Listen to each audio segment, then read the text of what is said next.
नमस्ते दोस्तों, RV coaching classes में एक बार फिर से आपका हार्दिक अभिनंदन।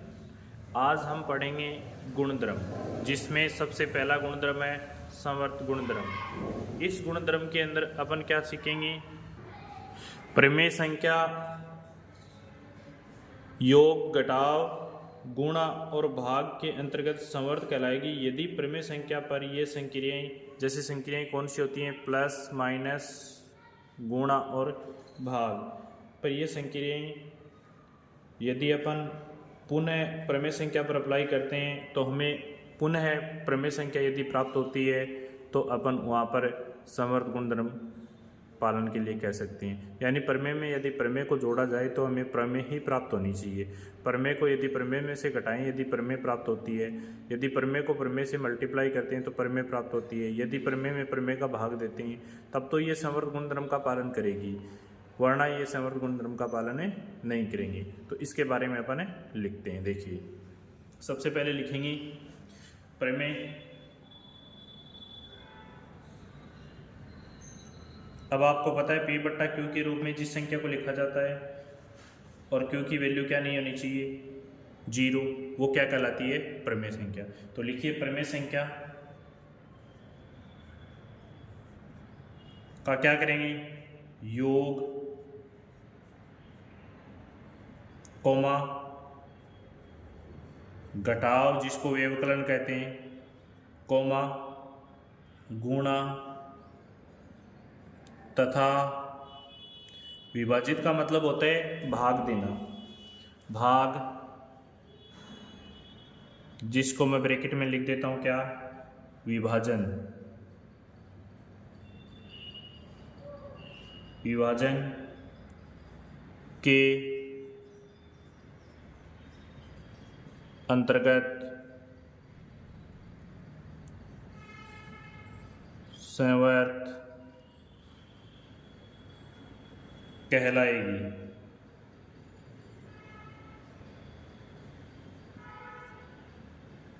क्या कहलाएगी? समवर्त कहलाएगी यदि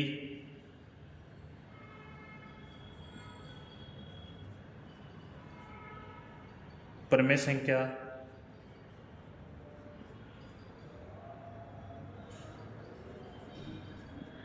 प्रमेय संख्याओं पर ये संक्रिया जानते हो ना, जोड़, बाकी, गुणा, भाग वाली संक्रियाएं लिख देता हूं मैं यहाँ पर, प्लस, माइनस, गुणा और भाग करने पर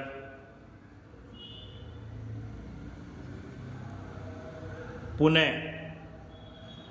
क्या प्राप्त हो? पुनः एक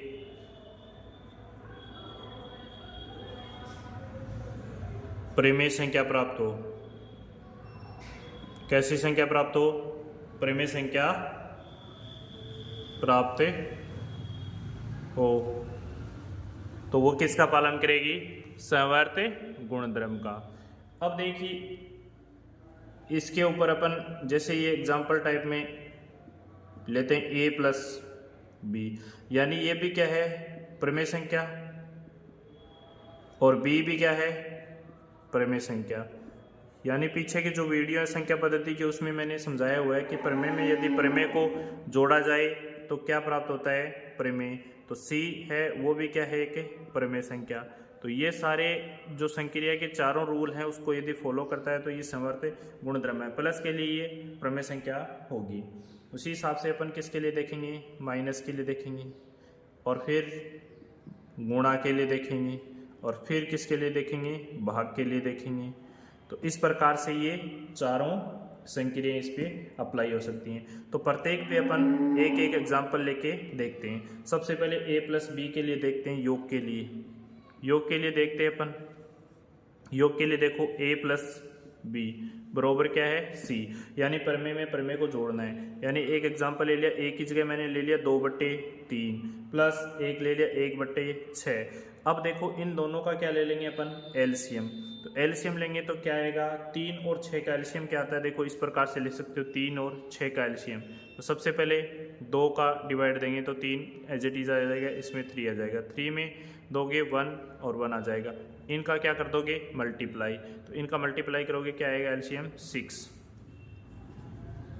3 का इस 6 में क्या दोगे भाग दोगे तो क्या आएगा 2। 2 को ऊपर वाले 2 से गुणा करोगे क्या आएगा 4। फिर प्लस 6 का 6 में भाग दोगे क्या आएगा 1। 1 को ऊपर वाले 1 से गुणा करोगे तो इसकी वैल्यू आ जाएगी 5/6। तो बताइए दोस्तों ये 5/6 एक प्रमेय संख्या है और हमने 2 प्रमेय संख्याएं कौन सी ली थी 2/3 और 1/6, यानी प्रमेय को प्रमेय में जोड़ा तो क्या प्राप्त किया आपने प्रमेय। तो ये समवर्त गुणधर्म नियम का क्या कर रहा है पालन। तो इसके बाद अपन देख रहे हैं दूसरा एग्जाम्पल माइनस के लिए, a माइनस बी बराबर सी। तो a की वैल्यू क्या है 2/3, b की वैल्यू 1/6। अब इसका एलसीएम लोगे तो वही 6 आएगा, यहाँ पर आ जाएगा 4 - 1, तो बचा क्या 3/6, यानी ये कट जाएंगे। कटने के बाद क्या आ जाएगा 1/2। अब 1/2 आ गया तो इसका मतलब 1/2 भी एक क्या है प्रमेय संख्या है। तो यानी प्रमेय में प्रमेय को घटाओगे, प्रमेय को प्रमेय में से घटाओगे तो क्या प्राप्त होगा आपको प्रमेय संख्या। तो इस हिसाब से आप 1/2 भी क्या हुई प्रमेय संख्या, तो बता सकते हो आप आसानी से। अब इसके बाद अपन एग्जाम्पल देख रहे हैं a × b बराबर c। अब वही संख्या ले रहे हैं 2/3 को मल्टीप्लाई करवा रहे हैं 1/6 से। तो ऊपर की संख्या को ऊपर वाली संख्या से इंटू करोगे तो क्या आएगा 2, नीचे वाली को करोगे तो क्या आएगा 6 की टेबल 3 पर बोलोगे 18। अब देखो इनको आपस में काट सकते हो आप 2 की टेबल से, तो 1/9। अब बताइए 1/9 क्या एक प्रमेय संख्या है। तो प्रमेय संख्या को यदि प्रमेय संख्या से गुणा करोगे तब भी आपको प्रमेय संख्या प्राप्त होगी। तो ये समवर्त गुणधर्म का पालन कर रही है और ये भी कर रही है। अब देखते हैं अपन भाग की संक्रिया के लिए। तो अब भाग की संक्रिया के लिए देखो ये वाली भाग की थी ना a और डिवाइड b बराबर c। अब देखो इसमें अपन एक एग्जाम्पल लेते हैं 2/5 भाग 1/10। तो बताइए जो व्युत्क्रम जो भाग के अगली संख्या उसका क्या कर देंगे अपन व्युत्क्रम कर देंगे, व्युत्क्रम करके चिन्ह बदल देंगे। तो 2/5 गुणा 10/1, 5 से ये 10 कटेंगे कितने पर 2 पर, तो ये आ जाएगा 4/1।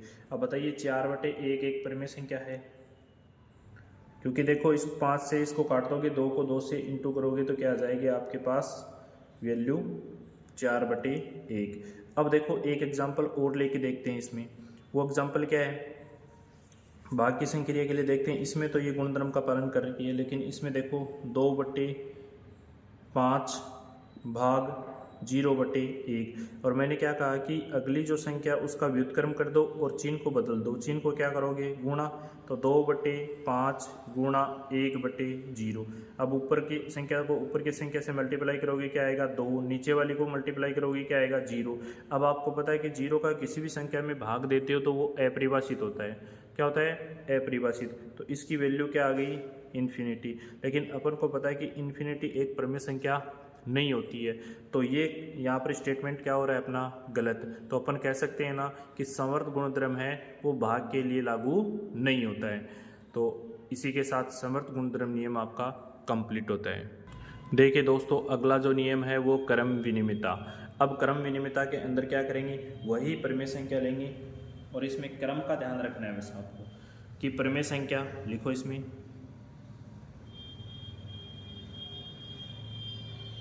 प्रमेय संख्या। अब जो प्रमेय संख्या आपको दी गई है प्रमेय संख्याएं, अब प्रमेय संख्या में आप कोई भी मतलब प्रमेय संख्या लेके उसमें योग जोड़ बाकी गुणा भाग चारों के अंतर्गत आप संक्रिया लगा के देख सकते हो कि उसमें पालन कर रहा है या नहीं कर रहा है। तो अपन देखेंगे योग व्यवकलन और गुणन। योग व्यवकलन, व्यवकलन का मतलब क्या होता है घटाना, घटाना। फिर क्या दिया हुआ है गुणा, फिर वह विभाजन, विभाजन का मतलब समझते हो ना भाग, क्या करना है भाग। अब देखो के अंतर्गत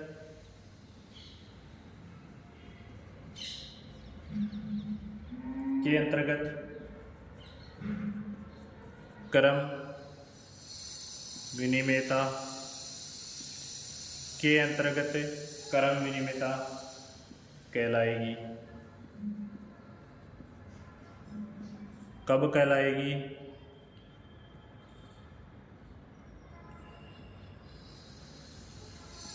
कहलाएगी यदि इन संक्रियाओं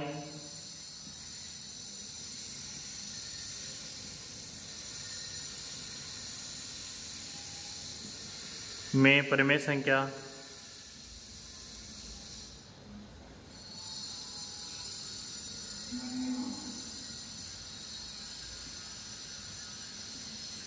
संख्याओं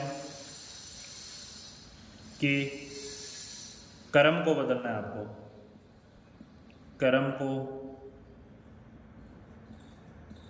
बदलने पर रिजल्ट में कोई मतलब क्या, रिजल्ट बदलने पर भी रिजल्ट यानी उत्तर में कोई प्रभाव न पड़े। कहने का मतलब कोई भी मतलब उसमें चेंजमेंट नहीं आए। उत्तर है ना, उत्तर जो आपका रिजल्ट आता है उसमें किसी भी प्रकार का क्या नहीं हो, चेंजमेंट नहीं हो, तो आप कह सकते हो उत्तर क्या हो, समान। उत्तर क्या हो, समान। उत्तर क्या आना चाहिए आपका, समान रहे। उत्तर क्या रहे, समान। समान रहे। उत्तर क्या रहेगा आपका, समान। तो इसके साथ अपन देख सकते हैं ना a प्लस बी। यदि a प्लस बी को जोड़ोगे तो आपके पास यदि इसके मान जो भी मान आएगा वो यदि उसके क्रम को चेंज कर देंगे, यानी a का पहला क्रम था, b का दूसरा क्रम था, तो अब अपन ने पहले क्रम पे क्या ले लिया, b, और दूसरे क्रम पे क्या ले लिया, a। अब देखो यदि ये दोनों के रिजल्ट आपस में बराबर आते हैं, left hand side right hand side की क्या आती है, इक्वल, तब तो ये क्रम विनिमयता का पालन करते हैं। इसी प्रकार बाकी की संक्रिया के लिए आएगा b माइनस ए, और इसी प्रकार मल्टीप्लाई के लिए आ जाएगा b इंटू ए, और इसी प्रकार डिवाइड के लिए आ जाएगा b डिवाइड ए। अब इसमें कौन कौन सी संक्रिया है जिसके लिए ये नियम का पालन करता है, तो अपन सबसे पहले देखेंगे एग्जाम्पल लेके चारों के लिए कौन कौन से में ये पालन करता है, कौन कौन से में पालन नहीं करता है। तो सबसे पहले एग्जाम्पल ले रहे हैं, a बराबर ले रहे हैं 3 और b बराबर ले रहे हैं, सॉरी 2/3 ले लेते हैं, और b बराबर ले लेते हैं अपन 1/6। सबसे पहला गुणधर्म अपन ने संवर्त देख लिया, उसमें अपन ने चारों संक्रियाओं के लिए अप्लाई किया था। अब दूसरा क्रम विनिमयता का देख रहे हैं और चारों संक्रिया के लिए अप्लाई कर रहे हैं। पहले प्लस योग के लिए देख रहे हैं ना, तो योग संक्रिया के लिए देखो a प्लस बी बराबर होता है b प्लस ए। अब अपन को पता है कि a की वैल्यू अपन ने क्या ली है 2/3 और b की वैल्यू क्या ली है 1/6। अब अपन ले रहे हैं left hand side. Left hand side के लिए सबसे पहले एलसीएम ले लेंगे, 3 और 6 का एलसीएम आ जाएगा 6। अब 3 का इस 6 में डिवाइड दोगे क्या आएगा, 2 को ऊपर वाले अंक से गुणा कर दोगे 4 आ जाएगा। 6 का 6 में डिवाइड 1 को ऊपर वाले से 2 करोगे। तो अब बताइए लेफ्ट हैंड साइड है उसकी वैल्यू क्या आ जाएगी 5/6। 5/6।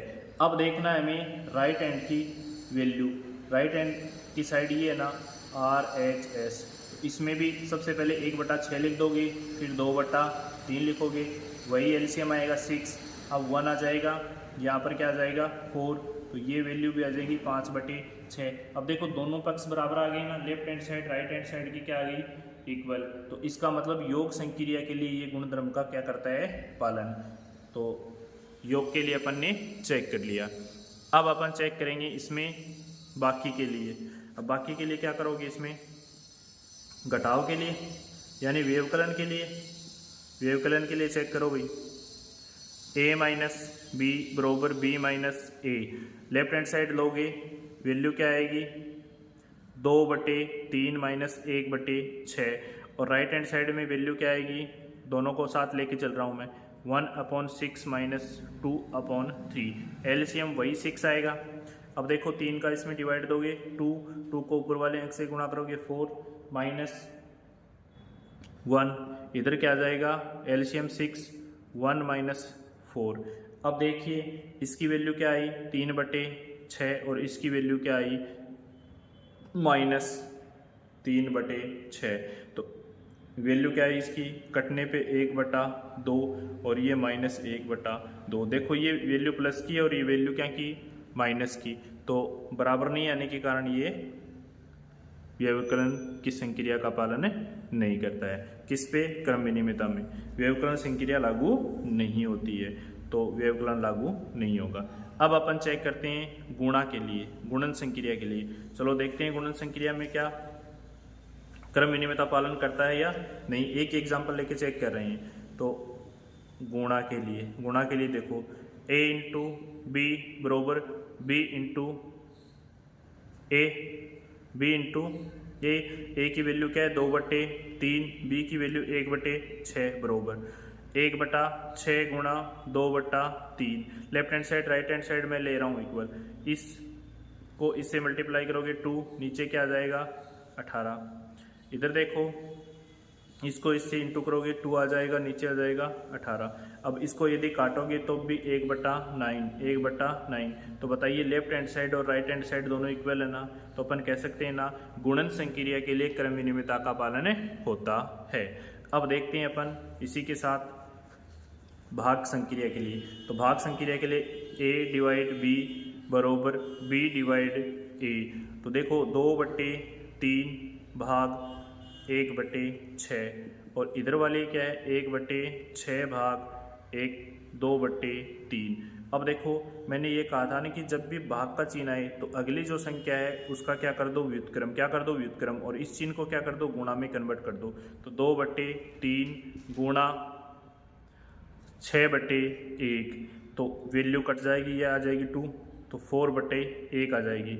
अब राइट हैंड साइड देखो, इसको 1/6 इंटू 3/2 लिख सकते हो, इसको काटोगे क्या आ जाएगा 2, तो ये वैल्यू आ जाएगी 1/4। ये तो 4/1 है और ये 1/4, जो कि पॉसिबल नहीं है, दोनों पद क्या है बराबर है नहीं है। तो इसलिए अपन कह सकते हैं ना कि भाग की संक्रिया के लिए समवर्त भाग की संक्रिया के लिए क्रम विनिमयता का पालन नहीं होता। इसी के साथ दोस्तों क्रम विनिमयता का पालन आपका कंप्लीट होता है और अगले वीडियो में अपन देखेंगे शास्त्रीयता का नियम।